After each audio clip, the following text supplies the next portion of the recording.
Chapter 1: The Early Life of Nana of Itsekiri. In the heart of the Niger Delta, where the creeks flow endlessly into the Atlantic Ocean, a boy named Nana was born around 1852. He was destined to become one of the greatest leaders of the Itsekiri people, a man who would command armies, build alliances, and stand face to face with the rising power of the British Empire. But before he became a warrior prince and strategist, Nana was a child shaped by the traditions, struggles, and ambitions of his community. The Itsekiri people lived by the rivers and coasts, where trade was life itself.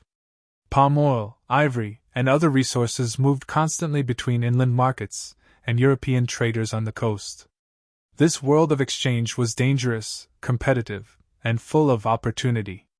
Nana's father, Alamu, was already a respected governor under the overlordship of the Itsekiri kingdom. He controlled trade routes, negotiated with European merchants, and managed warriors to protect his people. From childhood, Nana watched his father closely, learning what it meant to lead, to bargain, and to defend honor. By the time Nana was a teenager, he had already witnessed both the benefits and dangers of European contact. The British had become the dominant traders in the region, and while they offered guns, cloth, and luxury goods, they also brought pressure. Their hunger for profit grew stronger each year, and their demand for control would soon reach the Niger Delta. For a young Itsekiri like Nana, this was a lesson: wealth could come from trade, but freedom came only from strength. From his earliest days, Nana showed a sharp mind. He was not only strong in body but quick to understand the politics of his world. He knew that survival meant more than fighting. It meant knowing when to ally, when to resist, and when to strike. These qualities drew attention from elders and warriors alike. Soon, his father began trusting him with responsibilities far greater than those of other young men. Nana learned the arts of war as well as diplomacy. He trained with spears and later with muskets, weapons traded from Europeans. He learned how to move warriors silently through the waterways, using the delta's countless creeks as shields and paths.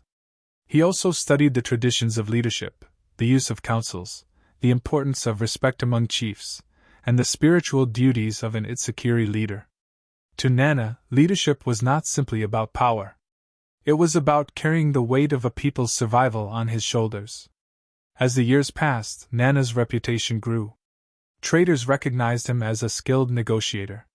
Warriors respected his courage and discipline. By the late 1870s, when his father Alamu died, Nana was ready to take up the mantle. He became the governor of the Benin River, a title that carried immense influence. From this point forward, he would no longer just be the son of Alamu. He would be known as Nana of Itsekiri, the commander, the prince, and eventually, the defender of the Niger Delta.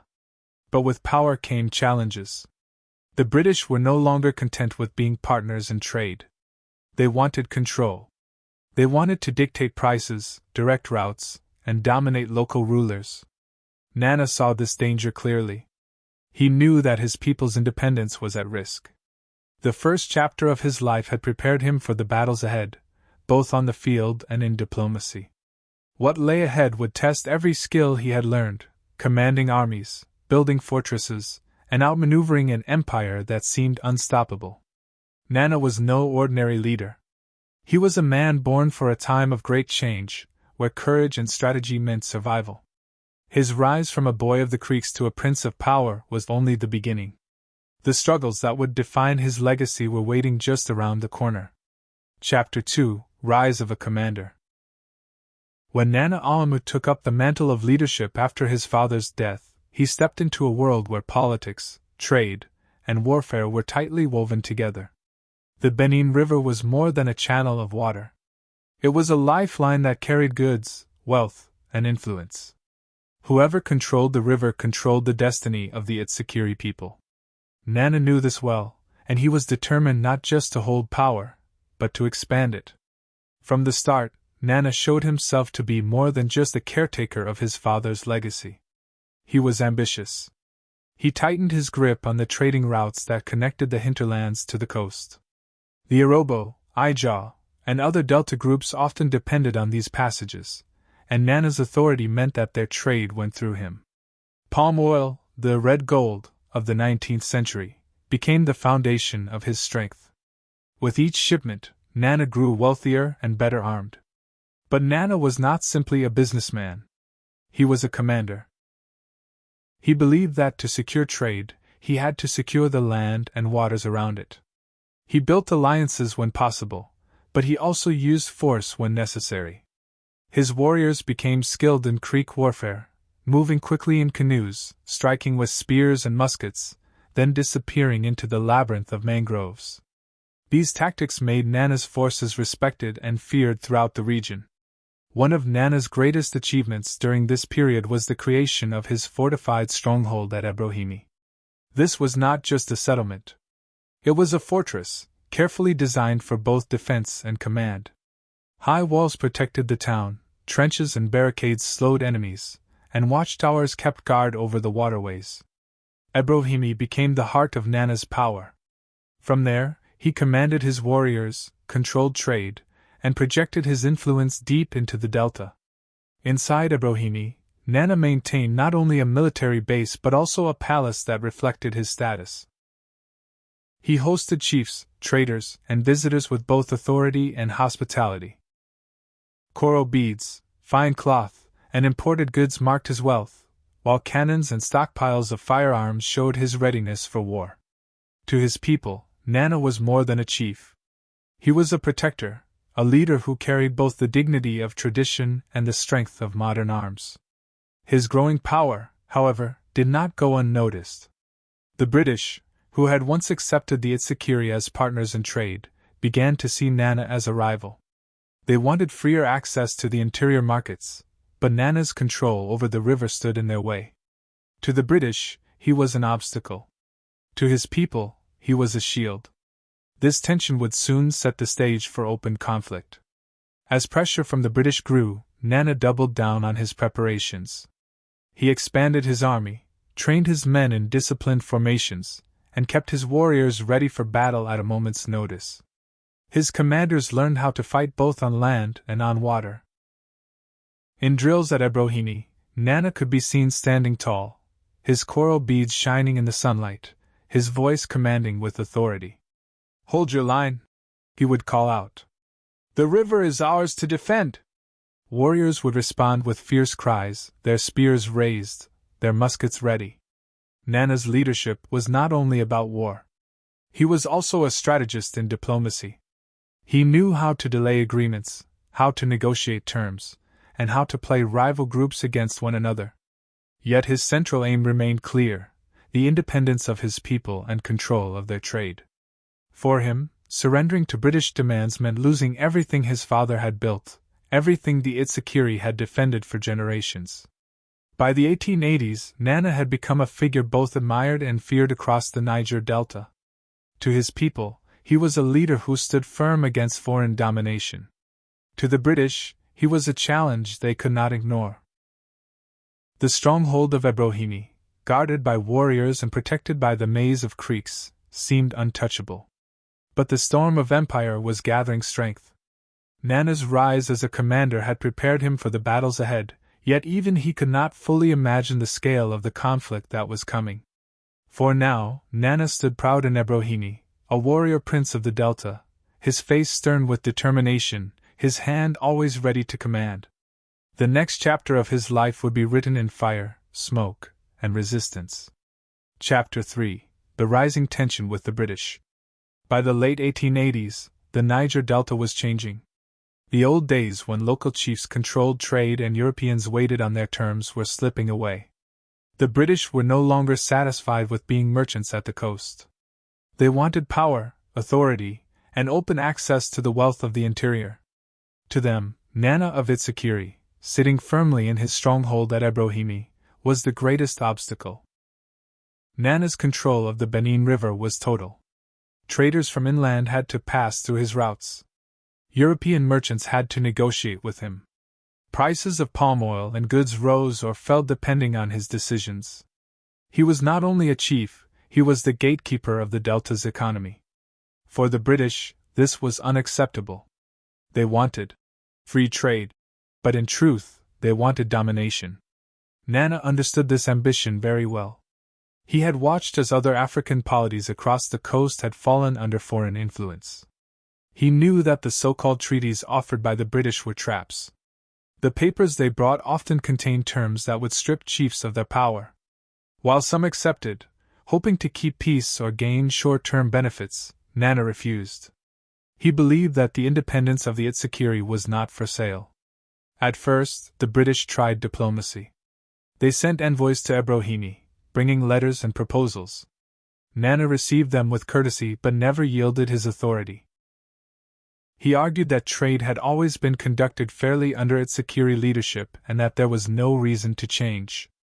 Behind his calm words, however, he was preparing for the inevitable. He strengthened the defenses of Ebrohimi, stockpiled ammunition, and trained his warriors more rigorously than ever before. The British grew frustrated. Their merchants complained about restrictions and high prices. Their officials accused Nana of blocking progress and keeping the region unstable. Newspapers in Europe painted him as a dangerous chief, a man standing in the way of civilization. In truth, he was standing in the way of their control, and that made him their enemy. Meanwhile, tensions on the ground began to boil. British traders sometimes tried to bypass Nana's authority, sneaking into the hinterlands or dealing directly with inland groups. Nana responded firmly. He ordered such traders punished, their goods seized, their access cut off. To him, this was not aggression. It was justice. No one could trade in the Benin River without respecting Itsekiri authority. As the disputes escalated, so did the atmosphere in Ebrohimi. Nana's warriors drilled daily. They practiced ambushes in the mangrove creeks, learning to strike quickly and vanish. Cannons were positioned at key points along the river banks. In the evenings, warriors gathered around fires, sharpening spears, cleaning muskets, and listening to their commander's words. Nana would walk among them, his coral beads glowing in the firelight, his voice steady. "The river is ours," he told them. "We will not bow. When they come, we stand." The Itsekiri people rallied behind him. They knew that the struggle was not just about trade, but about survival. If the British gained control, the independence of their nation would vanish. Nana became not just a chief but a symbol of resistance. Mothers sang songs of his courage, elders prayed for his strength, and warriors pledged their loyalty. Yet, for all his preparations, Nana understood the scale of the challenge. The British Empire was vast, armed with modern warships, artillery, and endless supplies. He knew that if conflict came, it would be brutal. Still, he believed that with strategy, courage, and the difficult terrain of the Delta on his side, he could resist. By 1890, relations had reached breaking point. The British no longer spoke of negotiation. They began planning military action. Reports reached Nana that soldiers and gunboats were being assembled. He remained outwardly calm, but he tightened his grip on Ebrohimi. Scouts were sent to monitor British movements. Secret councils of war were held. Every warrior was put on alert. The Delta creeks grew tense with silence, as if the waters themselves were holding their breath. Both sides knew that the time for words was nearly over. The clash between Nana of Itsekiri and the British Empire was coming closer with every tide. Nana stood at the heart of it all, his gaze steady, his voice unshaken. To his people, he was the commander who would defend their land. To the British, he was a barrier that had to be removed. The rising tension was about to break into fire and smoke, and the world would soon learn the measure of the man they called the warrior prince of the Delta. Chapter 4: The Battle of Ebrohimi. By 1894, the storm that Nana of Itsekiri had long anticipated finally arrived. The British had grown tired of negotiations and endless disputes over trade. They decided that only force could break Nana's power. Orders were sent, soldiers were mobilized, and gunboats armed with heavy artillery entered the waterways of the Niger Delta. Their target was clear: the stronghold of Ebrohimi, the fortress that symbolized Nana's authority and independence. Ebrohimi was ready. Nana had spent years transforming it into a citadel. Thick walls rose high, trenches circled its borders, and heavy cannons were mounted to defend its approaches. The town was not only a home for his people but a fortress designed for war. The creeks leading into it were narrow and twisted, perfect for ambushes.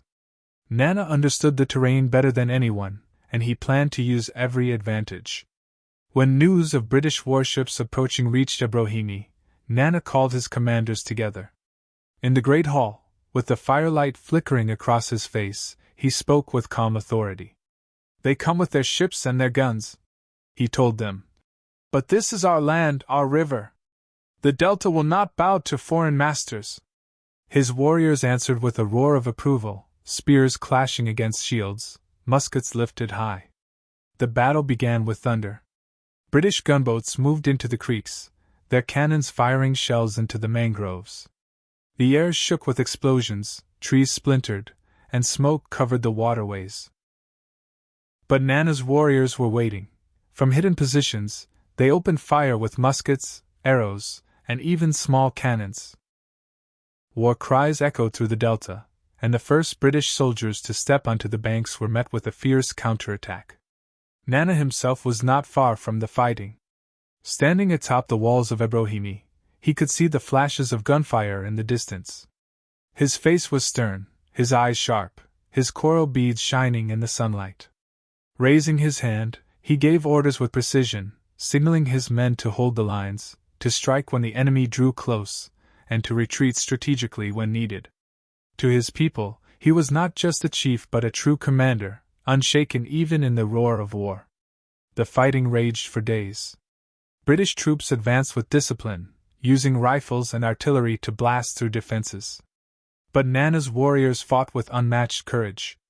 They launched raids on supply lines, cut off small detachments, and used the waterways to strike unexpectedly. Canoes darted through the creeks like shadows, warriors leaping ashore to fire and vanish again. At one point, a column of British soldiers attempted to push directly toward Ebrohimi. Nana ordered a counterstrike. Dozens of warriors charged from cover, spears flying, muskets firing. The clash was brutal. Steel met steel, and the shouts of men echoed through the mangroves.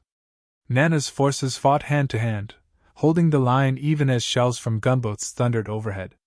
Though many fell, they showed the British that Ebrohimi was not an easy prize. Despite their bravery, the odds were against the Itsekiri. The British brought overwhelming firepower. Cannons battered the walls, machine guns cut through defenders, and warships kept a constant rain of shells falling on the stronghold. Slowly, the defenses began to crumble. Trenches filled with the fallen, barricades shattered, and the once proud walls of Ebrohimi shook under the assault. Through it all, Nana stood unbroken. His commanders gathered around him, receiving orders, rallying men, and refusing to surrender. At night, when the fires of battle lit up the sky, Nana walked among his warriors, speaking to them directly. "You fight not just for me," he said, "but for every child of the Delta. Stand firm, for the river is watching." His words carried strength, and even the most exhausted fighters found new courage. But the British were relentless. After weeks of fighting, Ebrohimi was surrounded. Supplies ran low, ammunition dwindled, and the fortress could no longer withstand the bombardment. At last, the walls fell. British soldiers stormed in, bayonets fixed, firing as they advanced. The battle turned to chaos. Warriors fought to the last breath, refusing to give ground, but the outcome was clear. Ebrohimi burned. Smoke rose into the sky as houses, trenches, and fortifications were reduced to ashes. The fortress that had once been a symbol of strength now lay in ruins. Nana, the warrior prince, saw his great stronghold destroyed. Yet even in defeat, his spirit did not break. Captured and taken prisoner, he carried himself with the dignity of a leader who had defended his people with honor. The Battle of Ebrohimi was over, but the legacy of resistance had only just begun. Nana's courage in the face of an empire would be remembered, and his name would live on as a symbol of defiance in the Niger Delta. Chapter 5: Exile and Defiance. When the guns finally fell silent at Ebrohimi, the mighty fortress of Nana of Itsekiri lay in ruins. Smoke rose from the shattered walls, the air heavy with the smell of ash and gunpowder. The British forces had achieved their goal. They had broken through the defenses that had once stood as a proud shield of the Niger Delta. But victory on the battlefield was only the beginning. They still had to deal with Nana himself. Nana had fought with all his strength, but the sheer firepower of the British Empire had proven overwhelming. When his warriors could no longer resist, he was taken prisoner. Bound in chains, he was paraded before the very soldiers who had reduced his stronghold to rubble. Yet even in captivity, Nana carried himself with the dignity of a true commander. His head remained high, his gaze steady, and his presence unbroken. To the British, he was a defeated chief. To his people, he was still a symbol of courage. The British did not kill Nana. Instead, they chose to remove him from the Delta entirely. They feared that his influence was too strong, that even in defeat he might inspire further resistance. So they sentenced him to exile in the Gold Coast, modern-day Ghana. In 1894, Nana was taken from his homeland and transported across the sea. For Nana, exile was a bitter blow. He had spent his life defending the waterways of his ancestors, commanding warriors, and leading his people with strength. Now he found himself far from home, in a foreign land where the familiar sounds of the Delta were replaced by the unfamiliar bustle of colonial Accra. Yet even in this forced exile, Nana did not lose his spirit. Reports from the Gold Coast describe him as a man who lived with quiet dignity. He kept his faith in the traditions of his people and never accepted the idea that exile had broken him. He often spoke with visitors about the struggles of the Itsekiri, reminding them that his capture did not erase their history or their rights. Even though he was cut off from his homeland, Nana remained a leader in spirit. Back in the Niger Delta, the consequences of his removal were deeply felt. The Itsekiri people had lost their strongest defender. With Nana gone, the British expanded their control over trade routes and inland markets. They declared that free trade was now possible, but in reality, it meant British domination. Chiefs who had once stood firm now had little choice but to accept treaties that weakened their independence. Yet, for many, Nana's resistance became a story to tell and retell. Mothers whispered to their children about how he had stood on the walls of Ebrohimi, commanding warriors as cannons roared. Elders reminded the young that Nana had fought not for himself alone, but for the freedom of the Delta. His name became a quiet rebellion, a reminder that the British had won the battle but not the respect of the people. During his years in exile, Nana never stopped hoping for a return.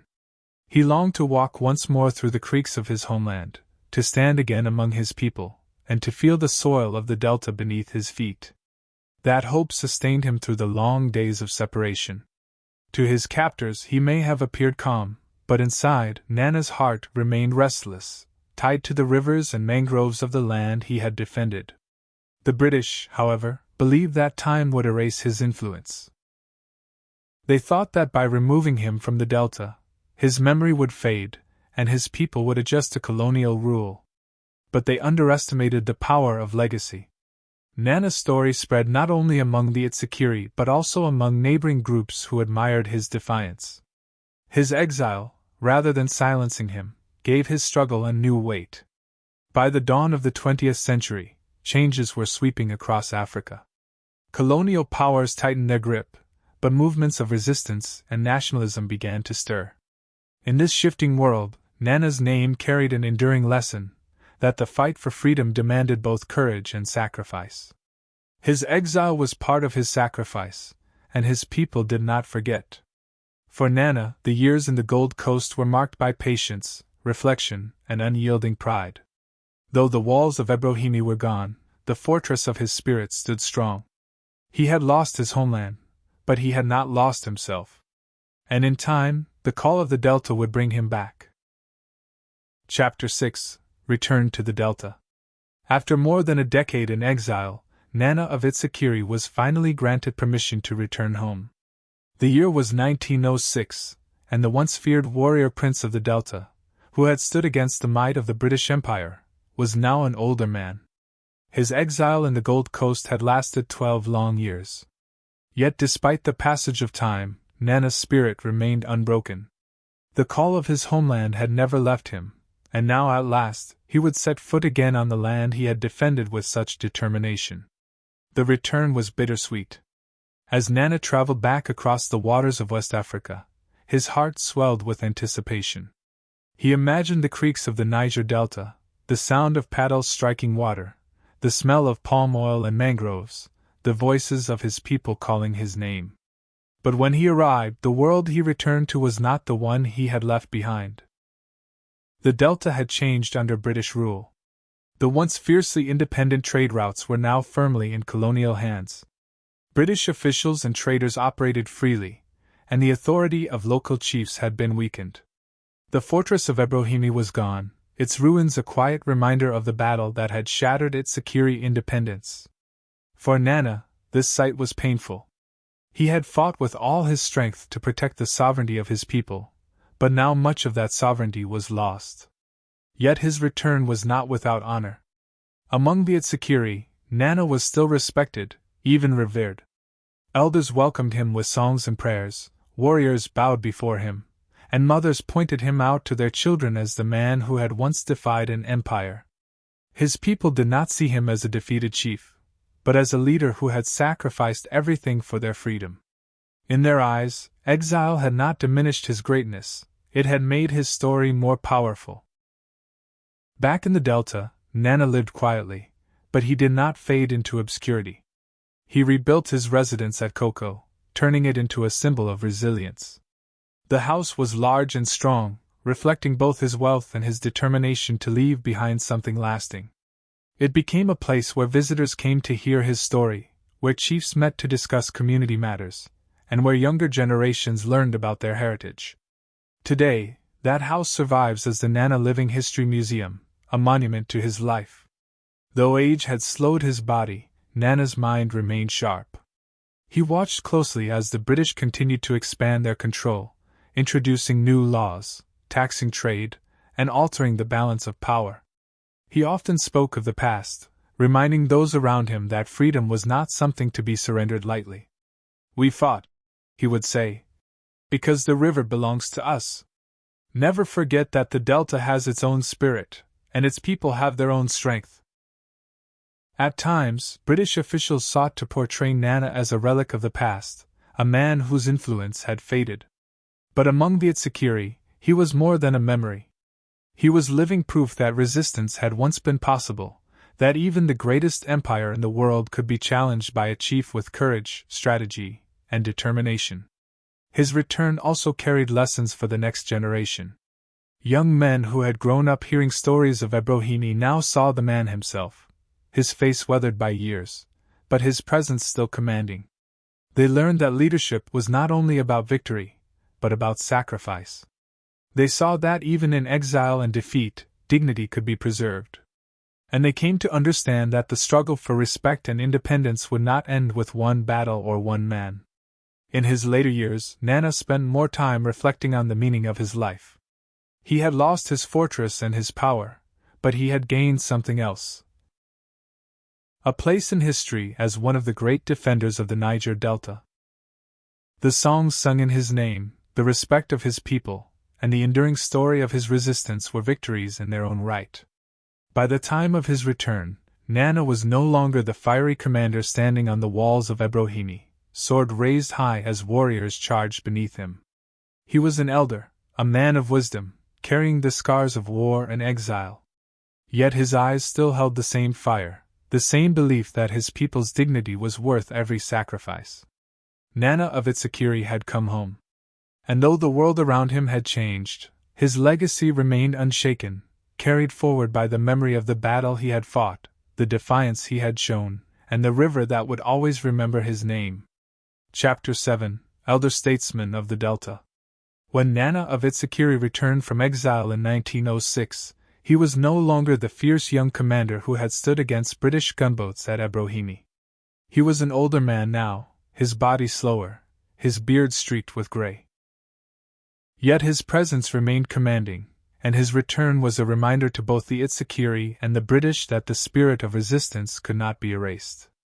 In the final decade of his life, Nana stepped into a new role, not as a warrior prince, but as an elder statesman whose wisdom and dignity influenced the Niger Delta. His home at Koko became a center of activity. Built as both a residence and a symbol, it was grand and imposing, filled with reminders of his past power. Coral beads, traditional regalia, and gifts from foreign traders adorned its halls. Here, Nana received visitors, Itsekiri chiefs, community elders, younger men seeking guidance, and sometimes even colonial officials who, despite their authority, could not ignore his stature. Nana no longer commanded armies, but he commanded respect. His voice carried weight in matters of tradition and culture. The Itsekiri saw him as a custodian of their identity, a man who had defended their sovereignty when others had faltered. When disputes arose among chiefs, his words often settled them. When questions of custom or leadership were debated, his opinion mattered. Even those who disagreed with him acknowledged the depth of his experience. To the younger generation, Nana's life was a living lesson. They gathered around him to hear the stories of Ebrohimi, of how he had stood firm against the British, of the nights filled with cannon fire and the courage of warriors who refused to bow. He never told these tales to glorify himself. Instead, he used them to teach about sacrifice and unity. A leader, he told them, is not measured by how much wealth he gathers, but by how much he endures for his people. Even the British, who had once branded him a rebel, treated him with a certain cautious respect after his return. They understood that while his political power was broken, his symbolic power remained strong. He could not be ignored. On occasion, British officers visited him at Koko, partly to keep relations stable and partly because they recognized that Nana's influence could not be erased by exile or defeat. Despite living under colonial rule, Nana never accepted the idea that his people's independence had been meaningless. He remained proud of what he had fought for. When asked about the destruction of Ebrohimi, he would answer calmly but firmly, "It was not Ebrohimi they destroyed, it was only the walls. The spirit of the Itsekiri cannot be destroyed." Such words carried far, and they strengthened the pride of his people during a time when colonialism sought to undermine their identity. Nana also took on a more spiritual role in his later years. He participated in ceremonies, upheld traditions, and reminded his people of their cultural roots. The Itsekiri had always been known for blending African heritage with external influences from centuries of trade, and Nana embodied this blend. He wore coral regalia rooted in tradition, but he also understood the wider world, having lived in exile and interacted with Europeans on equal footing. His days were quieter now, but they were filled with meaning. He spent time with family, mentored younger chiefs, and walked through his community, speaking directly with the people he had once defended in battle. The sight of Nana moving slowly through the streets of Koko was a powerful reminder of resilience. To the children, he was a legend come to life. To the elders, he was proof that dignity could survive even the harshest trials. Though he no longer held military command, Nana remained, in many ways, a general. His battlefield had changed. Instead of fighting with spears and muskets, he now fought with wisdom, counsel, and the authority of his presence. He commanded not armies, but memory and respect. His fortress was no longer Ebrohimi, but the hearts of the Itsekiri people. In this final chapter of his public life, Nana showed that leadership was not only about war. It was also about healing, guiding, and preserving identity in times of change. By becoming an elder statesman of the Delta, he ensured that his story did not end with exile or defeat. Instead, it continued as a lesson for the future, carried in the voices of those who listened to him, and in the pride of a people who refused to forget. Chapter 8: The Shadow of Colonial Rule. By the time Nana of Itsekiri returned from exile in 1906, the Niger Delta had entered a new era. The British had tightened their grip on the region. Chiefs who once controlled trade found themselves sidelined as colonial officers imposed new rules, taxes, and regulations. What had once been a landscape of independent city-states and river chiefs was now being reshaped into a colonial province. For the Itsekiri, this was a difficult transition. Their wealth and influence had always depended on controlling trade routes along the creeks and rivers.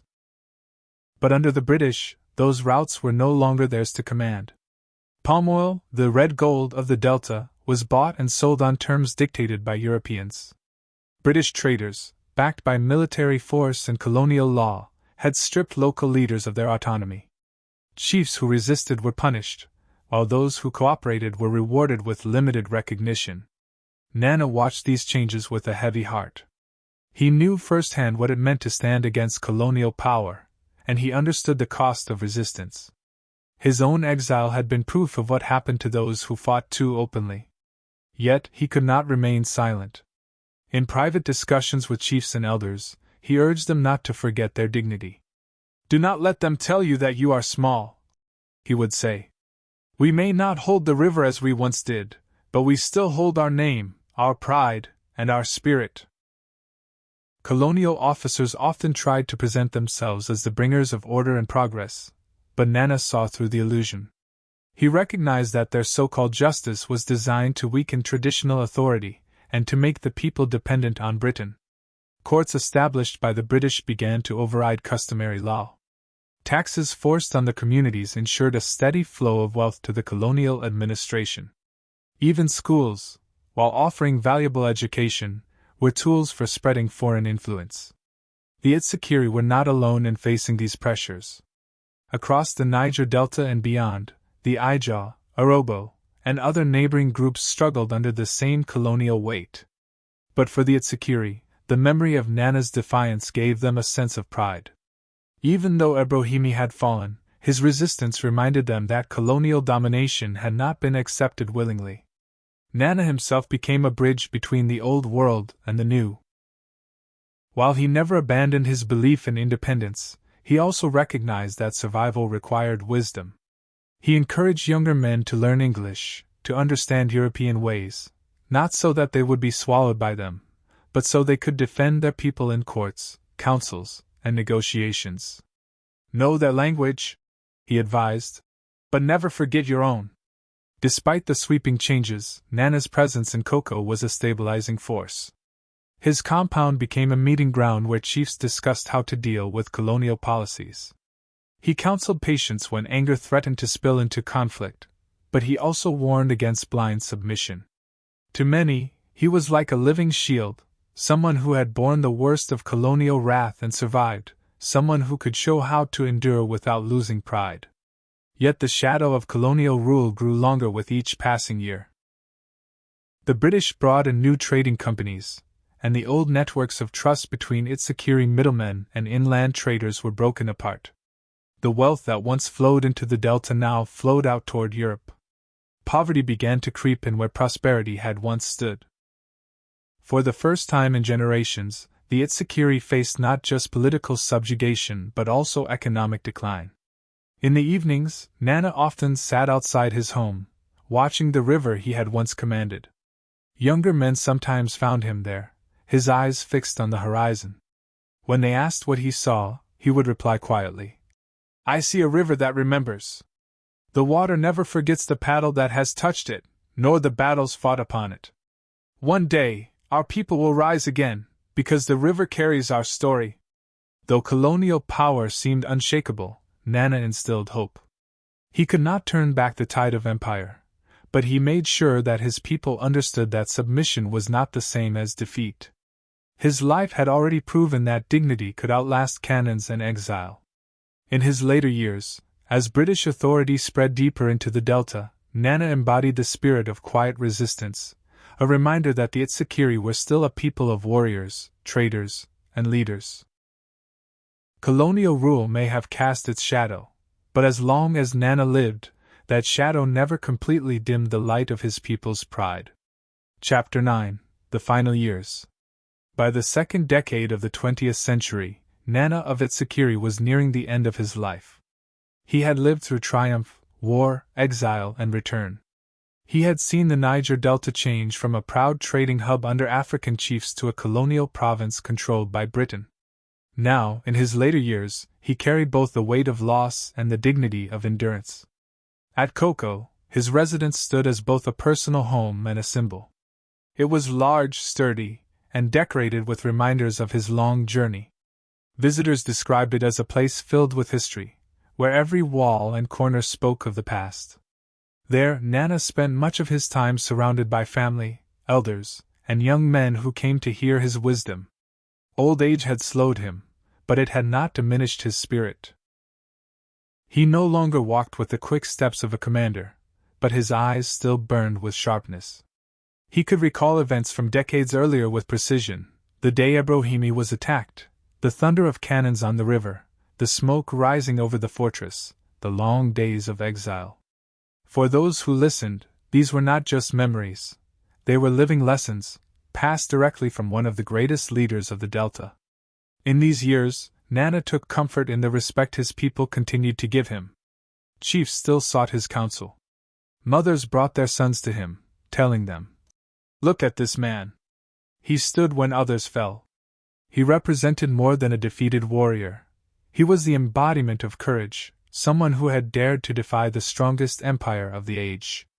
Yet there was also sorrow in his later life. The world around him was not the same as the one he had once commanded. Colonial officials had stripped away much of the autonomy of the Itsekiri. Trade, once the lifeblood of his people, was now regulated by foreign companies. Younger generations grew up under a system where British law overshadowed Itsekiri custom. Nana sometimes feared that the pride of his people might wither if they forgot their history. That fear drove him to keep telling his story, to keep reminding his people of who they were. As he aged, Nana's role shifted further toward that of a moral and cultural guide. He taught that even under foreign rule, dignity must never be surrendered. He urged chiefs to preserve traditions, to maintain the honor of their offices, and to resist corruption. To the youth, he spoke about unity, warning them that division had always been the enemy of African strength. "A divided river cannot carry a canoe," he told them, a simple proverb with deep meaning. Despite the hardships of the colonial era, Nana found small victories in everyday acts of remembrance.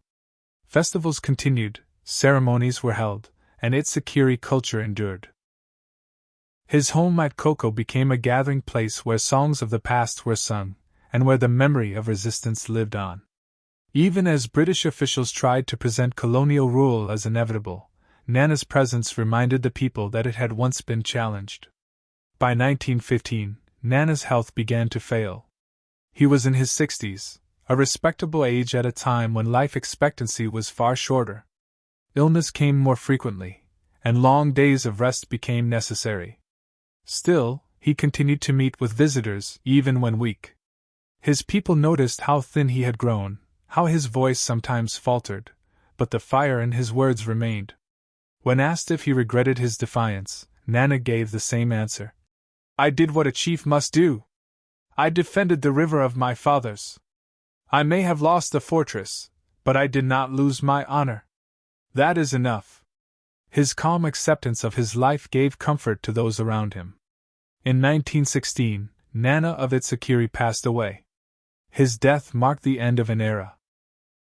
For the Itsekiri, it was not simply the passing of a man, but the closing of a chapter in their history. Drums beat slowly across the delta as news spread. Elders spoke of him as the last of the great war chiefs of their people. Songs were sung to honor his courage, and stories were retold to ensure that children would know his name. Nana's funeral was both a mourning and a celebration. The mourning came from the loss of a leader whose presence had carried the weight of resistance. The celebration came from the knowledge that his spirit would remain with the river, that his story had become part of the identity of the Itsekiri. Though his body was gone, his legacy lived on in the pride of his people. The man who had once stood against empire was gone, but the river still remembered his paddle, and his people still carried his name. Chapter 10: Legacy of a River King. When Nana of Itsekiri passed away in 1916, his people lost not just a leader, but a symbol of their resilience. His death marked the end of an era when chiefs of the Niger Delta held real power, commanding trade routes and negotiating with foreign nations as equals. Yet Nana's story did not fade with him. Instead, it grew stronger over time, becoming a reminder of courage, resistance, and cultural pride. The Itsekiri remembered him not as a defeated man, but as a chief who had stood against impossible odds. Songs were sung about the Battle of Ebrohimi, where Nana's fortress had resisted British gunboats. Elders told children about the years of exile he endured and how he returned home with dignity. Even as colonial power deepened, Nana's name was carried forward as a symbol that the Itsekiri spirit could not be broken. Generations after his passing, his house at Koko became the most visible reminder of his legacy. Built upon his return from exile, the residence was more than just a home. Its thick walls, open courtyards, and storied halls represented the resilience of a people who had faced conquests but refused to surrender their identity. Today, it stands as the Nana Living History Museum, a place where history is not only preserved but taught to future generations. Visitors walk through its rooms and see artifacts from Nana's time, regalia, trade goods, photographs, and relics of a leader who once commanded the Delta. Beyond physical reminders, Nana's legacy lived on in the values he left behind. He showed that leadership meant sacrifice, that a chief's duty was to defend his people even at great personal cost. His refusal to bow completely to the British, even after defeat, taught the importance of dignity. His later years as an elder statesman showed that true leadership was not just about war, but also about healing, teaching, and guiding. The story of Nana also became part of the wider history of resistance in Africa. Alongside figures like Shaka Zulu, Samori Touré, and Menelik II, Nana of Itsekiri stood as proof that Africans did not submit quietly to colonial conquest. They fought, they resisted, and even when overwhelmed, they preserved their pride. For Nigerians, especially in the Niger Delta, Nana's name sits at the heart of that tradition of resistance. Today, his legacy carries lessons that remain relevant. In a region still shaped by struggles over resources and identity, Nana's life is a reminder of the importance of unity and leadership rooted in service. His warning that division weakens a people still holds true. His belief that dignity is worth more than wealth still inspires.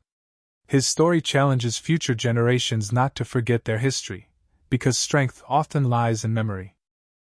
The Nigerian state has also recognized Nana's importance. His home was declared a national monument, ensuring that his memory would be preserved for all. Scholars write about him, artists paint him, and storytellers bring his defiance to life. Each retelling adds new depth, showing how one man's life can shape the pride of a people for centuries. Perhaps the most powerful part of his legacy is the way he blended tradition and modernity. Nana defended the Itsekiri as a traditional chief, but he also understood the wider world.